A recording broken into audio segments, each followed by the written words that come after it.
Welcome guys, and in this video I'm going to show you how to fix if JBL headphones right side not working. So basically try adjusting the volume, so by clicking on plus icon.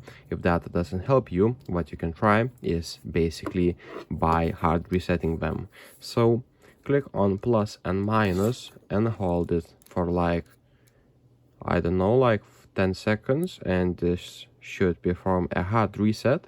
Then you'll need to again pair with your phone. As you can see, now it did a hard reset.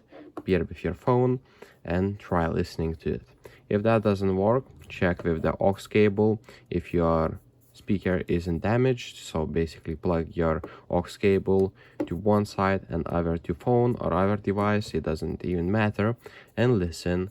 If that doesn't work, it means your right speaker is damaged. So, if this video was helpful, please make sure to subscribe to Guide to Everything, comment down below for the algorithm, and see you in the next one.